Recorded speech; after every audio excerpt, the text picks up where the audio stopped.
जय हिंद साथियों। आज जो है हम लेके आए हैं SSC GD previous year question जो 45 सेट में पूछा गया है और बहुत ही आसान क्वेश्चन होने वाला है। तो इसको लाइक शेयर और सब्सक्राइब ज़रूर कीजिएगा और देखिएगा कि आपसे कितना बन पाता है, और जितना भी हो पाएगा नीचे कमेंट बॉक्स में लिखिएगा कि 25 में आप कितना सही और कितना गलत किए हो। इससे आपका एक लेवल पता चलेगा और ये आपके जीडी के लिए फ़ायदेमंद भी रहेगा जो आगे होने वाला है।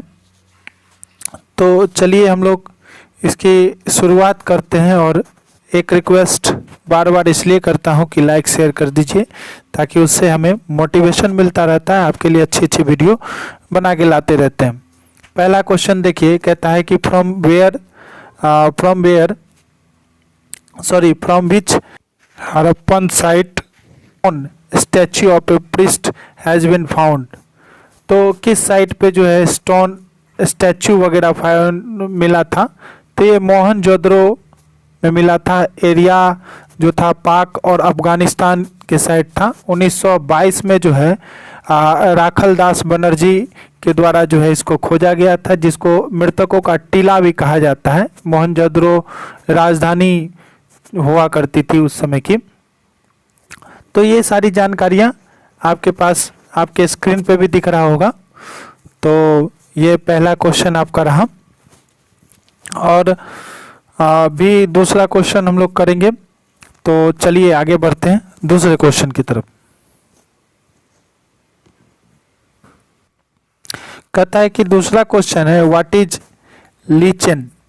तो लीचेन जो है ये एयर पॉल्यूशन से रिलेटेड है, जो बहुत बार आप लोगों से पूछा जाता है कि लीचेन क्या है। ये रहा तीसरा क्वेश्चन। कहता है who among the following held the office of vice president for the longest time. Longest time के लिए कौन से वाइस प्रेसिडेंट रहे, उपराष्ट्रपति रहे? तो ये डॉक्टर राधाकृष्णन रहे थे, जो 1952 से 1962 तक रहे थे। ये सेकेंड राष्ट्रपति थे। पहले राष्ट्रपति हमारे जनवरी 1950 से 1962 तक रहे थे डॉक्टर राजेंद्र प्रसाद, और डॉक्टर राधाकृष्णन ही थे जो पहले मुस्लिम राष्ट्रपति थे जिनकी कार्यकाल के दौरान ही मृत्यु हो गई थी।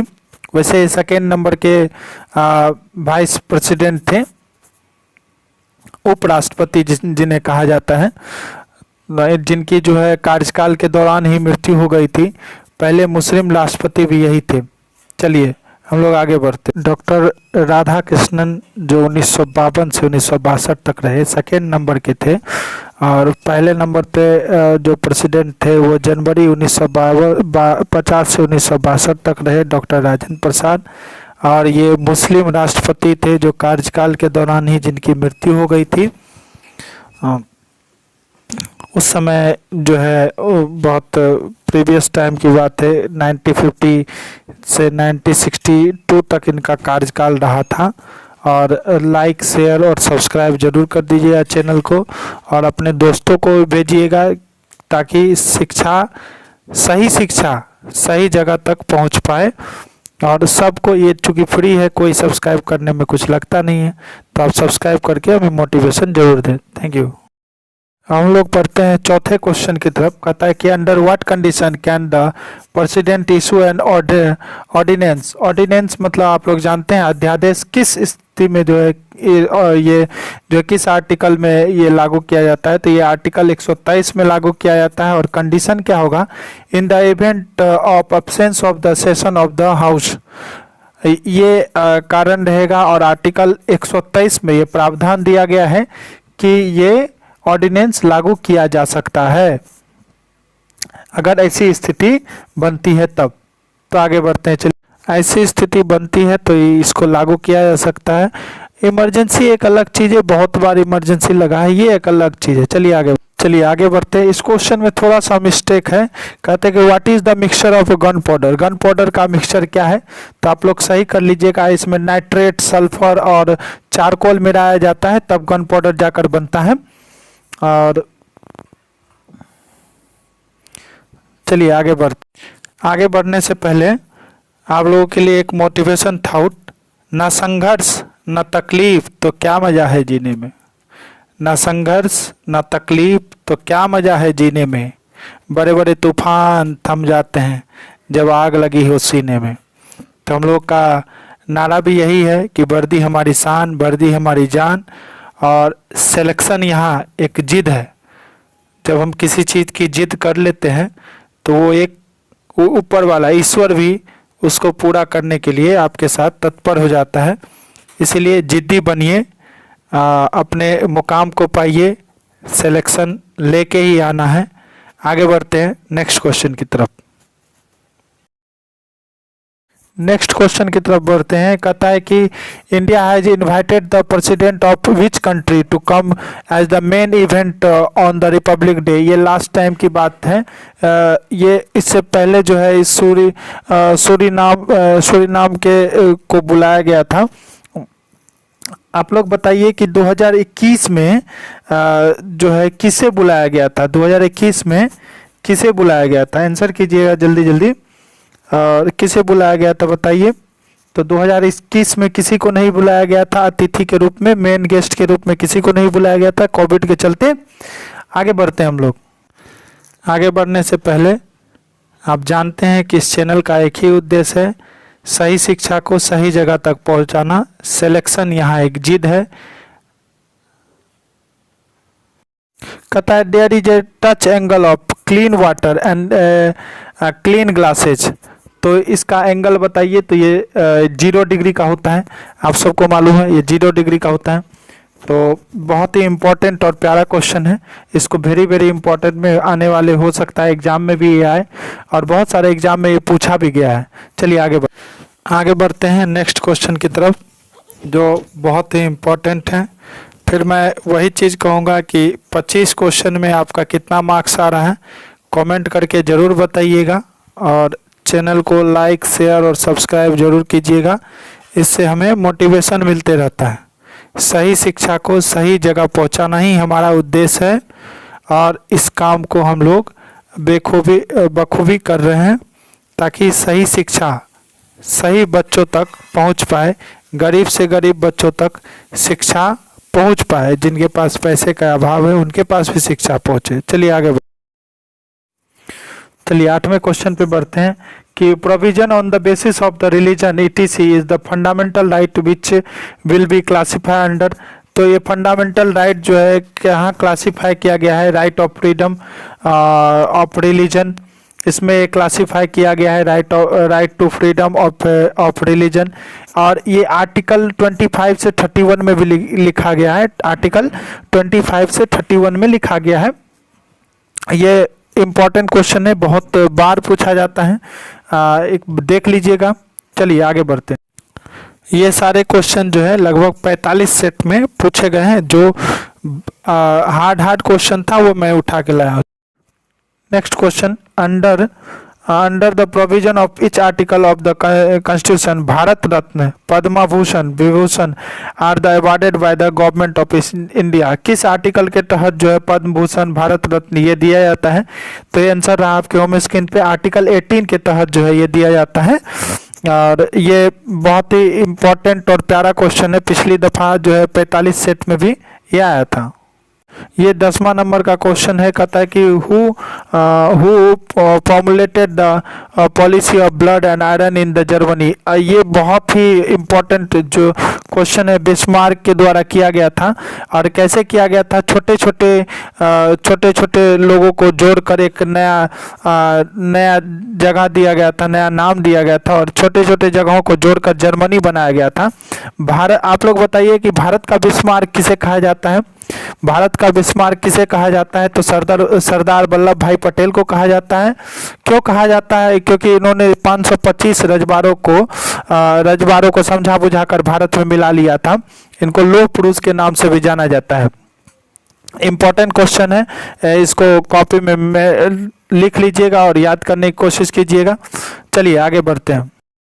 आगे बढ़ने से पहले फिर आपसे एक ही रिक्वेस्ट कि चैनल को लाइक शेयर और सब्सक्राइब जरूर कर दीजिएगा, और अपने दोस्तों तक भी भेजिएगा ताकि सबको शिक्षा जितना बांटिए उतना बढ़ता है। चलिए 11 नंबर के क्वेश्चन की तरफ बढ़ते हैं। कहता है कि which of the following continent is the largest by area. तो लार्ज एरिया के आधार पे अफ्रीका सबसे बड़ा है।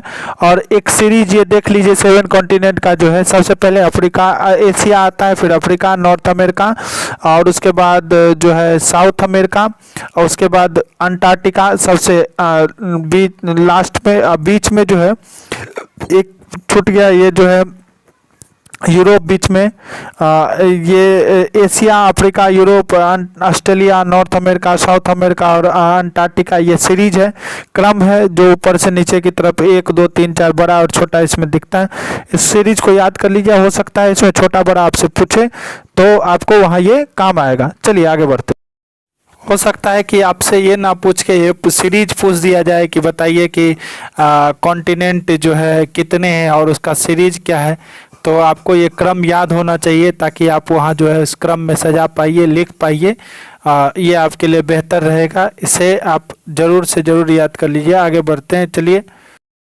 कहता है who was the nawab of Awadh who committed suicide to the avoid humiliation at the hand of the Nadir Shah. Nadir Shah के डर से जो है, या ये कहिए कि नादिर शाह के प्रभाव से इन्होंने सुसाइड कमिट कर लिया था। ये कौन है? शुजा-उद-दौलिन है, ये थे जिन्होंने सुसाइड कमिट कर लिया था। तो जो है आगे बढ़ते हैं नेक्स्ट क्वेश्चन। ये क्वेश्चन लगभग हर एक बार जो है पूछा जाता है, किसी ना CGL, SSC, GD और भी तरह तरह के जो पुलिस के एग्ज़ाम है या वर्दी वाले एग्ज़ाम है उसमें ये पूछा जाता रहा है। कहता है कि who was the Chola king who look the Ganges from north to south. अब देखिए इनका जो ये धारा ही बदल दिए थे, नॉर्थ से साउथ कर दिए थे। तो राजेंद्र चोला है, राजेंद्र चोल है, जो ये कारनामा करके दिखाए थे। आगे बढ़ते हैं नेक्स्ट। आगे बढ़ने से पहले आप फिर समझ लीजिए कि वर्दी हमारी शान, वर्दी हमारी पहचान होनी चाहिए। ये क्वेश्चन है, who started the first English newspaper in India. पहला इंग्लिश न्यूज़पेपर कौन शुरू किए थे? तो ये रहा आपके के ये बंगाल गेजेट शुरू किए थे 1788-80 में। और आप लोग बताइए कि हिंदी न्यूज़पेपर जो है पहला कौन शुरू किया गया था और किनके द्वारा शुरू किया गया था, बताइए। फर्स्ट हिंदी न्यूज़पेपर इंडिया में जो शुरू किया गया था और उन्नत मार्लैंड के द्वारा शुरू किया गया था, जिसका नाम था, जिनके द्वारा शुरू किया गया था उनका नाम था जुगल किशोर। ये फर्स्ट हिंदी न्यूज़पेपर शुरू किया गया था अपने इंडिया में। चलिए आगे बढ़ते हैं नेक्स्ट क्वेश्चन की तरफ। इंडिया में जो है ये हिंदी और इंग्लिश न्यूज़पेपर शुरू किया गया था। आप जानते हैं कि इंग्लिश न्यूज़पेपर जो है ये करीबन 70-80 में 1780 ईस्वी में शुरू किया गया था। हिंदी न्यूज़पेपर के बारे में मैंने बताया। नेक्स्ट क्वेश्चन की तरफ बढ़ते हैं। कहता है कि the word tsunami in the following language is related to which language. कहता है कि the word tsunami in the following language is related to which language. तो ये सुनामी वो वाला सुनामी नहीं है। ये सुनामी यूज किया जाता है तहस नहस करने के लिए, तहस नहस जो तबाही मचाती है ऐसे के लिए यूज किया जाता है। ये जापान में इस शब्द का यूज होता है। आपके होम स्क्रीन पर भी आंसर आ गया होगा। तो इस शब्द का उपयोग जापान में अधिकतर किया जाता है। इस सुनामी शब्द मतलब कि तहस नहस करने के लिए यूज किया जाता है। ठीक है, तहस नहस जो डिस्ट्रॉय कर देता है, खराब कर देता है, उसके लिए ये शब्द यूज किया जाता है अधिकतर, और ये जापान में यूज किया जाता है। ये इम्पोर्टेंट क्वेश्चन है, आप लोग अपने दिमाग में रजिस्टर कर लीजिएगा और कोशिश कीजिएगा कि आने वाले एग्जाम में अगर ये पूछा जाए तो आप इसका जवाब दे पाए। और साथ ही एक और रिक्वेस्ट है कि इस चैनल को लाइक, शेयर और सब्सक्राइब जरूर कर दीजिए, अपने दोस्तों को भेजिए ताकि शिक्षा जो है सीमित लोगों तक ही ना पहुँचे और लोगों तक पहुँच पाए और सारे इसके उपयोग कर पाए। और इससे हमें मोटिवेशन भी मिलेगा जितने लोग देखेंगे, और इस आप लोग भी साथ दीजिए ताकि आप लोगों के लिए अच्छा अच्छा कंटेंट लाते रहें। Which river was called the दृश्यवेदिक इन वैदिक पीरियड, तो ये घग्गर है जिसको घाघर या घग्गर भी कहते हैं। आगे बढ़ते हैं, इन विच पीरियड द याज्ञवंश स्मृति की रचना किया गया था, किस साल किस पीरियड में जो है याज्ञवंश स्मृति की रचना की गई थी, तो ये गुप्त पीरियड में किया गया था, गुप्त काल जिसको कहते हैं, गुप्त पीरियड में इसकी रचना की गई थी। ठीक है, इंपॉर्टेंट क्वेश्चन सारे करा रहा हूँ, आप इसे नोट करते जाइए और आप 25 में कितने कर पाते हैं नीचे कमेंट पे जरूर लिखिएगा। चलिए आगे क्वेश्चन की तरफ बढ़ते हैं। 18 नंबर का क्वेश्चन है कि which Indian king has been called the Napoleon of Indian by V.A. Smith, किसको जो है नेपोलियन ऑफ इंडिया कहा गया था V.A. स्मिथ के द्वारा? इसका आंसर है समुद्रगुप्त, जो आपके स्क्रीन पे भी दिख रहा होगा। आगे बढ़ते हैं, कहता है in which country farming is done by ranching method. आप ये जान लीजिए कि रेंचिंग मेथड क्या होता है। तो चरवाहे भेड़ को चराने ले जाते हैं और उनका मलमूत्र जो है उपजाऊ हो जाता है, जो जमीन को उपजाऊ बना देता है। ये जो है ऑस्ट्रेलिया में इसका यूज किया जाता है। इसके आंसर आपके होम स्क्रीन पे है, तो आप समझ गए होंगे कि ये रेंचिंग क्या है। रेंचिंग मतलब होता है मलमूत्र का उपयोग करते हुए जमीन को उपजाऊ बनाना। चलिए, मलमूत्र का उपयोग करते हुए जमीन को उपजाऊ बनाना, भेड़ बकरियां चराने जो लोग जाते हैं उसका जो मलमूत्र वहाँ गिरता है, मतलब वहाँ जो गिरता है, तो उससे क्या होता है कि जब उस चीज़ का उपयोग करते हुए जमीन का जो है उर्वरकता बढ़ाया जाता है, यही है रेंचिंग। और पीछे भी मैंने रेंचिंग के बारे में बताया हुआ है कि रेंचिंग क्या है, और ये क्वेश्चन जो है आप समझ गए होंगे, तो आंसर जरूर लिखिएगा। ये देखिए, चलिए 20 नंबर का क्वेश्चन है, कहता है कि what should be the pH value of soil for a normal plant. Normal plant के लिए पीएच वैल्यू क्या होना चाहिए? तो ये लगभग 6 से 7.5 तक का होना चाहिए, जो नॉर्मली प्लांट के ग्रो के लिए मदद करता है। और कई बार ये क्वेश्चन जो है लगातार अटेम्प्ट किया जा रहा है, आप अलग अलग पेज में देखोगे तो ये क्वेश्चन आपको नजर आएगा, तो इसको नोट कर लिए। आगे बढ़,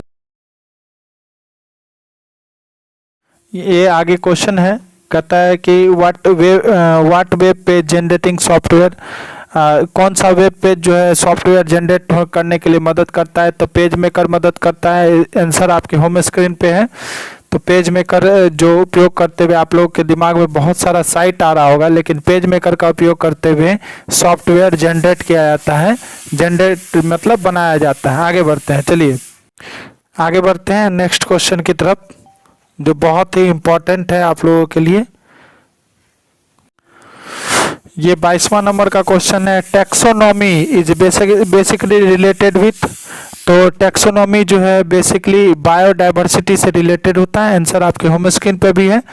बायोडाइवर्सिटी से ये बेसिकली रिलेटेड होता है, जो बहुत बार आपके क्वेश्चन में आपके सेट में पूछा जाता है। आप बुक निकाल के देखोगे तो बुक में मिलेगा कहीं ना कहीं, आपको बहुत बार ये क्वेश्चन पूछा गया है जीडी में खास करके। आगे बढ़ते हैं हम लोग। 23वें नंबर का क्वेश्चन है, mycology deals with the study of. तो माइकोलॉजी की किस चीज़ के स्टडी में यूज किया जाता है? तो ये फंगस के स्टडी में यूज किया जाता है। आंसर आपके होम स्क्रीन पे भी नजर आ रहा होगा, इसको भी नोट कर लीजिएगा। और साथ ही साथ मैं बार बार कह रहा हूँ कि चैनल को लाइक शेयर और सब्सक्राइब जरूर कीजिए, इससे हमें मोटिवेशन मिलता है और आपके लिए अच्छे अच्छे कंटेंट हम लोग ला पाएंगे। आगे बढ़ते हैं 24 नंबर क्वेश्चन की तरफ हम लोग आगे मूव करेंगे। चलिए आगे बढ़ते हैं 24 number question, who is known as the Manchester of India. तो ये किसको कहा जाता है? अहमदाबाद को कहा जाता है। अहमदाबाद जानते हैं कि गुजरात का सबसे बड़ा शहर भी है। चलिए लास्ट और अंतिम क्वेश्चन की तरफ आगे बढ़ने से पहले फिर कहूँगा कि चैनल को लाइक शेयर और सब्सक्राइब कर दीजिएगा, और आपने कितने जवाब दिए हैं उसका भी आप नीचे लिखिएगा, सही और गलत दोनों लिखिएगा, ताकि हमें पता चल सके कि आप जो है कितना सही और कितना गलत कर पा रहे हो। आगे बढ़ते हैं हम लोग। 24वें नंबर की क्वेश्चन की तरफ, 25 में सॉरी, कहता है कि which vitamin are found in lemons और ऑरेंज। ऑरेंज और लेमन में जो है कौन सा विटामिन पाया जाता है, तो ये विटामिन सी पाया जाता है। जो कई बार क्वेश्चन पूछा गया और ये प्रीवियस सेट है, जो सबसे हार्ड सेट था वो मैंने आप लोगों के लिए आया। थैंक यू, जय हिंद। को लाइक शेयर और सब्सक्राइब जरूर कीजिए।